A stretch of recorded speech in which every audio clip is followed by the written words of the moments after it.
परिचय। तुम अपने चारों तरफ अनेक प्रकार के जीव जंतु तथा पौधे देखते हो। ये सभी विभिन्न आकृति तथा आकार के होते हैं तथा दिखने में एक दूसरे से बिल्कुल भिन्न होते हैं, लेकिन इन सभी में एक चीज समान होती है। ये सभी जीवन की छोटी इकाई अर्थात कोशिका से मिलकर बने होते हैं। इसलिए इस मॉड्यूल के अंतर्गत हम कोशिका तथा उसकी संरचना के बारे में अध्ययन करने जा रहे हैं। उद्देश्य। इस पाठ के अंत में आप निम्न करने में सक्षम हो जाएंगे: कोशिका तथा उसकी खोज के बारे में जानना, एक कोशिक तथा बहुकोशिक जीवों को परिभाषित करना, कोशिका की संरचना की व्याख्या करना, प्लाज्मा झिल्ली, कोशिका भित्ति, केंद्रक तथा कोशिका द्रव्य की संरचना तथा कार्यों का वर्णन करना, कोशिका का परिचय। कोशिका जीवन की मूलभूत संरचनात्मक तथा क्रियात्मक इकाई है। प्रयोग। प्याज का एक छोटा टुकड़ा लो तथा चिमटी की सहायता से उसकी झिल्ली उतारो। इस झिल्ली को तुरंत पानी वाले वॉच गिलास पर रखो। एक कांच की स्लाइड लो। अब इस पर पानी की एक बूंद रखो तथा वॉच गिलास में रखी झिल्ली के इस छोटे से टुकड़े को इस स्लाइड पर रखो। अब इस टुकड़े पर एक बूंद आयोडीन विलयन की रखकर सुई की सहायता से इसे कवर स्लिप से ढक दो। अब इस स्लाइड को पहले कम शक्ति वाले तथा बाद में अधिक शक्ति वाले संयुक्त सूक्ष्मदर्शी की सहायता से देखो। ये सभी संरचनाएं एक दूसरे के समान होती हैं। कोशिका की खोज। कोशिका की खोज सर्वप्रथम किसने की?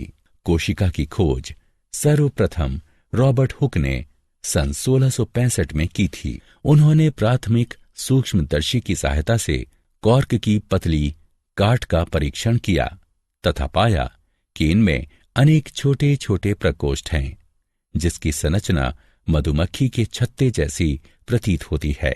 रॉबर्ट हुक ने इन प्रकोष्ठों को कोशिका का नाम दिया। प्रथम जीवित कोशिका की खोज ल्यूवेनहक ने सन 1674 में की थी। उन्होंने उन्नत सूक्ष्मदर्शी की सहायता से तालाब के जल में इस कोशिका का अवलोकन किया।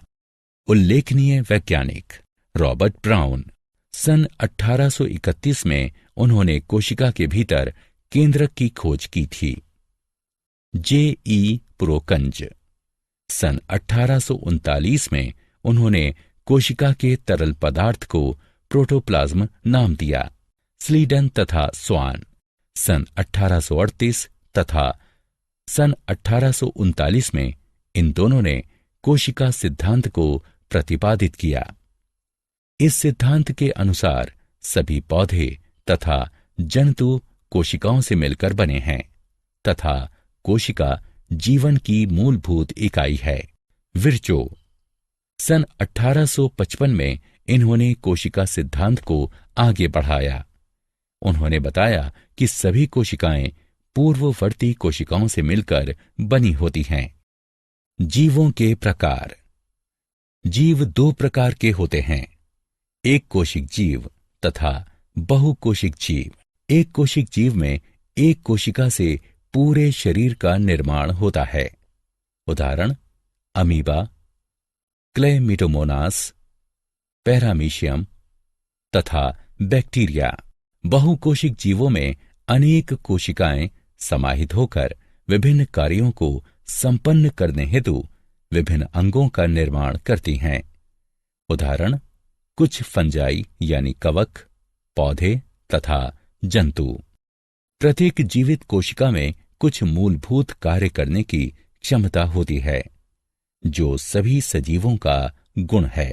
उदाहरण के लिए, हृदय की कोशिकाएं रुधिर को पंप करती हैं, आमाशय की कोशिकाएं भोजन का पाचन करती हैं इत्यादि। प्रत्येक कोशिका के भीतर कुछ निश्चित विशेष घटक होते हैं जिन्हें कोशिका अंगक कहते हैं। प्रत्येक कोशिका अंगक एक विशिष्ट कार्य करता है, जैसे कोशिका में नए पदार्थ का निर्माण, अपशिष्ट पदार्थों का निष्कासन आदि। परासरण वर्णनात्मक पारगम्य झिल्ली द्वारा जल के अणुओं की गति होने की प्रक्रिया को परासरण कहते हैं। इस प्रकार परासरण में जल के अणु वर्णात्मक पारगम्य झिल्ली द्वारा उच्च जल की सांद्रता से निम्न सांद्रता की ओर गति करते हैं। इस प्रक्रिया में विलयन 3 प्रकार का हो सकता है: अल्प परासरण दाबी विलयन, अति परासरण दाबी विलयन या समपरासारी विलयन। अल्प परासरण दाबी विलयन: यदि कोशिका को तनु विलयन वाले माध्यम अर्थात जल में शक्कर अथवा नमक की मात्रा कम और जल की मात्रा ज्यादा है, इसमें रखा जाता है, तो जल परासरण विधि द्वारा कोशिका के अंदर चला जाता है तथा कोशिका फूल जाती है। ऐसे विलयन को अल्प परासरण दाबी विलयन कहते हैं। अति परासरण दाबी विलयन: यदि कोशिका के बाहर वाला विलयन अंदर के घोल से अधिक सांद्र है, तो जल परासरण द्वारा कोशिका से बाहर आ जाता है तथा कोशिका सिकुड़ जाती है। ऐसे विलयन को अति परासरण दाबी विलयन कहते हैं। समपरासारी विलयन: यदि माध्यम की सांद्रता ठीक कोशिका की सांद्रता के समान हो, तो कोशिका झिल्ली से जल में कोई शुद्ध गति नहीं होती तथा कोशिका का आकार भी वही रहता है। ऐसे विलयन को समपरासारी विलयन कहते हैं। प्लाज्मा झिल्ली तथा उसके कार्य।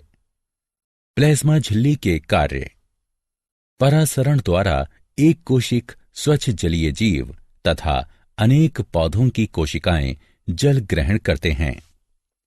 पौधों की जड़ों द्वारा जल का अवशोषण भी परासरण का एक उदाहरण है।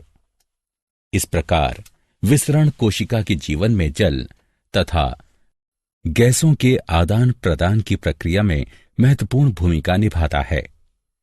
कोशिका अपने पर्यावरण से पोषण भी ग्रहण करता है। विभिन्न अणु एक प्रकार के परिवहन द्वारा कोशिका के अंदर तथा बाहर आते जाते हैं, जिसमें कि एटीपी के रूप में ऊर्जा की आवश्यकता होती है।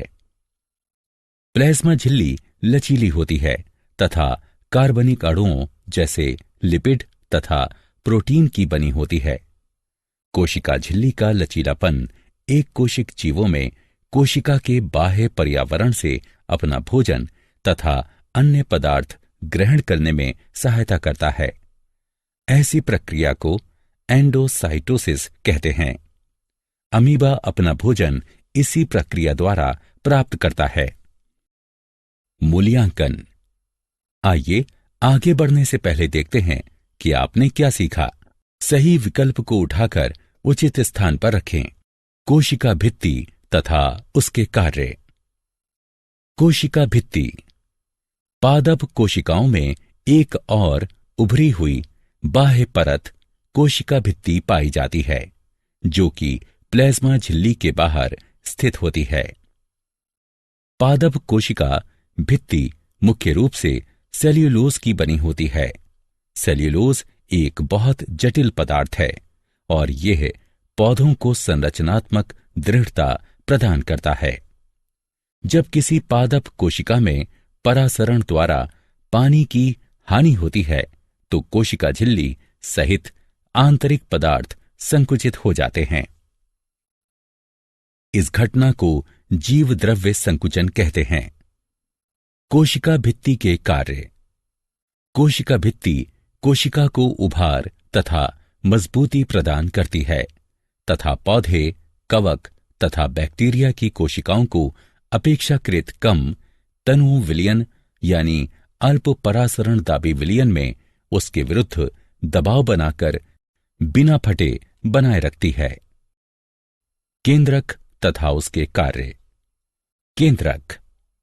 केंद्रक के चारों तरफ दोहरी परत का एक स्तर होता है, जिसे केंद्रक झिल्ली कहते हैं। केंद्रक झिल्ली में छोटे छिद्र होते हैं, जिसमें से होकर केंद्रक का पदार्थ केंद्रक के बाहर अर्थात कोशिका द्रव्य में जा पाता है।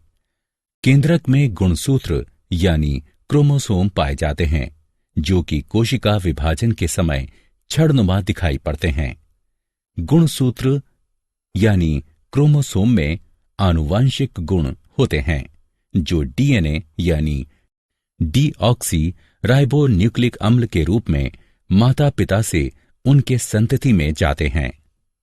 गुणसूत्र यानी क्रोमोसोम डीएनए तथा प्रोटीन के बने होते हैं। डीएनए के क्रियात्मक खंड को जीन कहते हैं। कोशिका जब विभाजित होने वाली होती है, तब ये गुणसूत्र क्रोमेटिन पदार्थ के रूप में व्यवस्थित हो जाते हैं।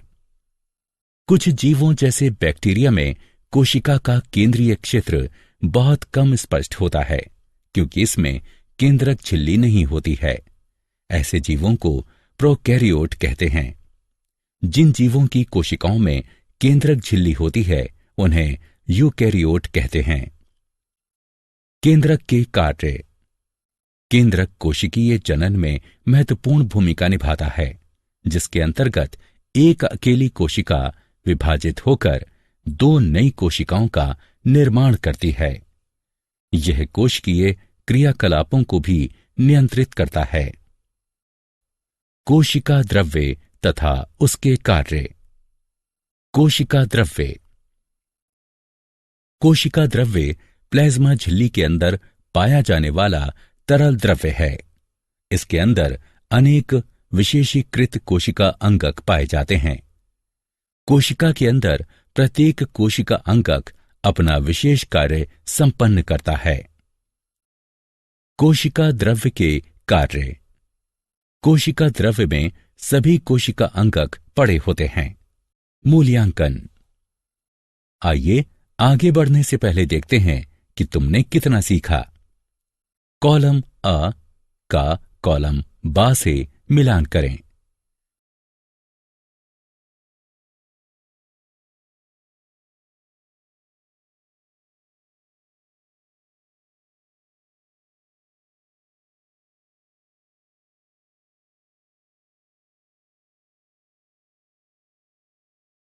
सारांश। आइए हमने जो कुछ सीखा है उसे संक्षेप में दोहराएं। कोशिका की खोज सर्वप्रथम रॉबर्ट हुक ने 1665 में की थी।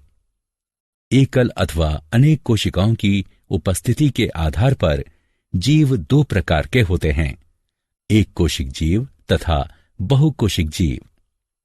प्रत्येक कोशिका के भीतर कुछ निश्चित विशेष घटक होते हैं, जिन्हें कोशिका अंगक कहते हैं, जो कि एक विशिष्ट कार्य करते हैं। प्लाज्मा झिल्ली कोशिका की सबसे बाहरी परत है, जो कोशिका के घटकों को बाहरी पर्यावरण से अलग करती है।